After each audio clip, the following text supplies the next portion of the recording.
রিয়া দুইবার কবুল বলেছে।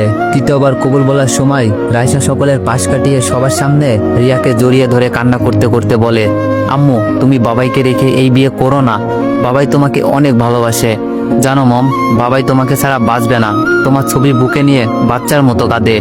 এই যে কাজী সাহেব, আমার মম এটা, আপনি প্লিজ বিয়ে পড়াবেন না। আমার মম বাবাইকে ছেড়ে কোথাও যাবে না। এই যে আঙ্কেল, বর্ষে যে বসে আছেন কেন? আপনি জানেন না এটা আমার মম? আপনি এত পচা কেন? আর আপনারা সবাই হা করে তাকিয়ে আছেন কেন? আপনারা জানেন না এটা আমার মম? এমন সময় রিয়ার বাবা আসাদ সাহেব রাইসার মুখে ঠাস করে চর বসিয়ে দেয়। ছোট লোকের বাচ্চা, তুই ছোট মুখে বড় কথা বলিস কেমনে রে? 6.5 বছর বয়সী রাইসা চর খেয়ে মাটিতে পড়ে যায়। রাইসার করুণ চোখে রিয়ার দিকে তাকায়। মনে মনে ভাবে মম তাকে বুকে জড়িয়ে নিবে, কিন্তু না। আমি ক্লাসে ভর করে বিয়ে বাড়িতে ঢুকলেই বুকের ভেতরটা কেমন করে ওঠে। মনে হচ্ছে বুকটা আমার পুড়ে যাচ্ছে। রাইসা মাটিতে পড়ে আছে। জ্বরটা এতই জোরে ছিল রাইসার ঠোঁট কেটে রক্ত বের হয়ে যায়। রাইসার কাছে যেতেই রাইসার রক্তমাখা মুখ নিয়ে বলে ওঠে, বাবাই, মম আমাকে আর তোমাকে রেখে অন্য আর একটা বিয়ে করছে। এখন আর মম আমাকে আদর করবে না। আচ্ছা বাবাই, আমি কি দেখতে খুবই পচা? দেখো বাবা, আমার ঠোঁট কেটে রক্ত বেরোচ্ছে। তুমি কষ্ট পেও না বাবা, আমাকে বুকে নাও তো। আমি ক্লাসটা ফেলে দিয়ে 2 হাত বাড়িয়ে দিয়ে বললাম, মারে, তোকে না বলেছিলাম এখানে না আসতে? তুই কেন আসলি? রাইসার রক্তমাখা মুখটা আমার হৃদয়ে থাকা ছোট্ট ঘরটাকে তছনছ করে দিচ্ছে।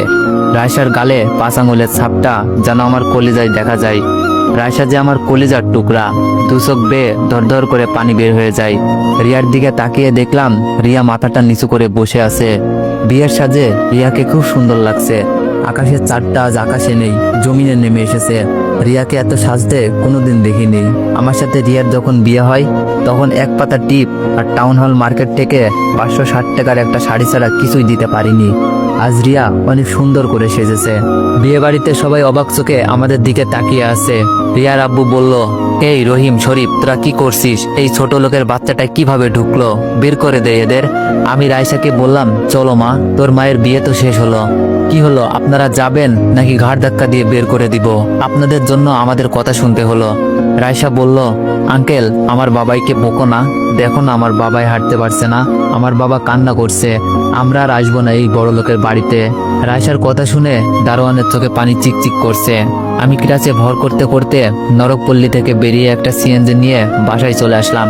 বাসায় আসার পর রুমে রিয়ার ছবিটা দেখে কষ্টটা নতুন করে আবার চারা দিয়ে উঠলো। রাতে শুয়ে আছি, রাইসা আমার বুকে শুয়ে আছে। আমি রাইসার মাথায় হাত বুলিয়ে দিচ্ছি। রাত 9টা বাজে। হঠাৎ বুঝতে পারলাম রাইসা কাঁদছে। রাইসার মাথায় হাত বুলাতে বুলাতে বললাম, তুই না আমার মা, তবে কাঁদছিস কেন? রাইসা বলল, বাবা জানো, আজ যখন নানু আমার ঘরে চর মেরে রক্তাক্ত করলো তখন মম কিছুই বলল না।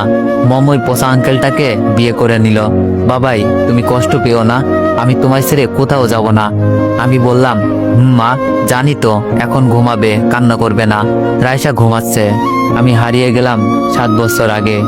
রিয়ার সাথে কলেজে পরিচয়, তারপর বন্ধুত্ব। আর বন্ধুত্বটা একটা সময় ভালোবাসার রূপ নেয়। রিয়া তখন আমাকে ভীষণ ভালোবাসতো। আমি একটু ইগনোর করলেই পাগলের মতো হয়ে যেত। একদিন রিয়া আমার ম্যাচে ব্যাগপত্র গুছিয়ে চলে আসে। রিয়াকে জিজ্ঞেস করলে রিয়া আমাকে জড়িয়ে ধরে কাঁদতে কাঁদতে বলে, রাজ আমার বাসা থেকে বিয়ে ঠিক করেছে। আমি নিজেকে সামলে নিয়ে বললাম, ছেলে কি করে? রিয়া বলল, ছেলে আমেরিকার সিটিজেন। আমি বললাম, আলহামদুলিল্লাহ।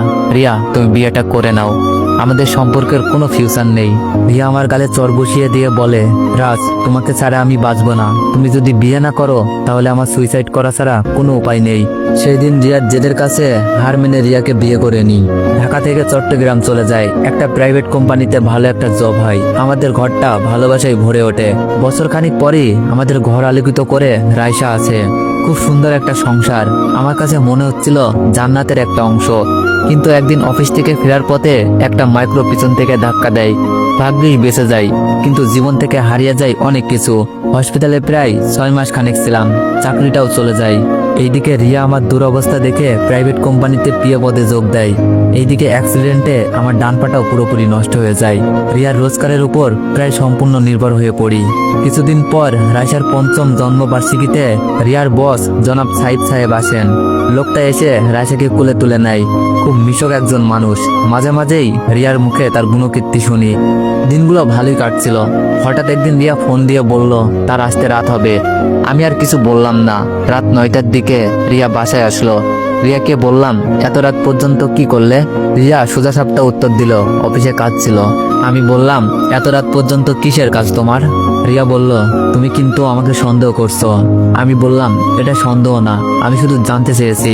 রিয়া বলল আমি তোমাকে কৈফিয়ত দিতে পারবো না, আমার টায়ার্ড লাগছে। আমি আর কিছু বললাম না। রাতে ঘুমিয়ে গেছি। হঠাৎ ফিস ফিস আওয়াজে ঘুম ভাঙলো। পাশ ফিরে দেখি রিয়া এত রাতে কার সাথে যেন কথা বলছে। হঠাৎ রিয়া বলল স্যার আপনি এত দুষ্টু তা তো আগে জানতাম না, আর আজ যা করলেন। আমি আর কিছু শুনতে চাইলাম না, কারণ এইসব সহ্য করা আমার পক্ষে সম্ভব না। দুহাতে কান ধরে আছি আর মনে মনে বলছি হায় রে ভালোবাসা। নিমিষেই চোখের কোণে পানি চলে আসলো। নদীতে বর্ষায় যেমন বান আসে তেমনি আমার চোখে বান এসেছে। পরের দিন রিয়া আমার দেয়া নীল শাড়িটা পরে ব্যাগপত্র গুছিয়ে বলল রাজ অফিসের জরুরি কাজ আছে, কক্সবাজার যাব। তুমি রাইসাকে দেখো, পরশুদিন এসে পড়বো। আমি কিছু বললাম না, শুধু অভিশপ্ত পাটার দিকে তাকালাম। মুচকে এসে বললাম বিধাতা কোন খেলা খেলছো এই অদমের সাথে? এইদিকে 2 দিন পর রিয়া এসে রাইসাকে কোলে তুলে নিল। রাইসা বলল মম আমার জন্য কি আনছো? রিয়া বলল তোমার জন্য অনেকগুলো চকলেট আনছি। আমি মা মেয়ের কথোপকথন শুনে হাসলাম। আমি মনে মনে বললাম চিরদিন যেন এই মমতায় বন্ধনে আবদ্ধ থাকে। রিয়া আমাকে দেখে কিছু না বলে ওয়াশরুমে চলে গেল। পরের দিন হঠাৎ করেই দিনের বেলা কাঁপুনে দিয়ে জ্বর চলে এসে গেল। জ্বরে সহ্য করতে পারছি না। রাইসার পাশের রুমে টিভি দেখতেছিল। রাইসাকে ডাক দিলাম। রাইসা কাছে এসে বলল বাবাই ডেকেছো আমায়? হ্যাঁ মা। তোমার মমকে ফোন দিয়ে বলো তো বাবাই খুব অসুস্থ। রাইসা রিয়াকে কয়েকবার ফোন দিতেই রিয়া ফোন রিসিভ করে ঝাঁঝালো কণ্ঠে বলল ফোন দিয়েছো কেন? রাইসা বলল মম বাবাই খুব অসুস্থ, তুমি আসো, বাবাই জ্বরে কেমন করছে। রিয়া বলল মামুনি তোমার বাবাইকে বলো ডক্টর দেখাতে, আমার আজ একটা পার্টি আছে। রাইসা ফোনটা কেটে দিল। রাইসা বলল বাবাই চলো তোমাকে নিয়ে হসপিটালে যাব। রাইসার দিকে তাকিয়ে চোখের পানি ছেড়ে দিলাম। মেয়ের আকুতি শুনে না করতে পারলাম না। বিকেলবেলা হসপিটালে ব্লাড টেস্ট করে ধরা পড়ল আমার টাইফয়েড জ্বর হয়েছে।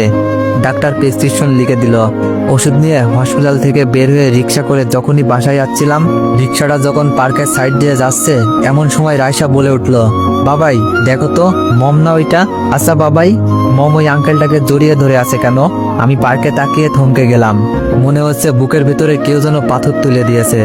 রিয়া এমন কিছু করবে স্বপ্নেও ভাবিনি। রিয়া তো আমাকে ভালোবাসতো, তাহলে কেন এমন নোংরামি করছে? রাইসা বলল কি হলো বাবাই, ওটা মম না? মম কেন অমন করছে? ছোট্ট বাচ্চা মেয়ের প্রশ্নের উত্তর দেওয়ার মতো কোনো কথাই পৃথিবীতে অভিমানে খুঁজে পাচ্ছি না। চোখের পানি বাধা মানছে না। মনে মনে বলছি হে আল্লাহ এই অবুঝ মেয়েকে কি বলে সান্ত্বনা দিব।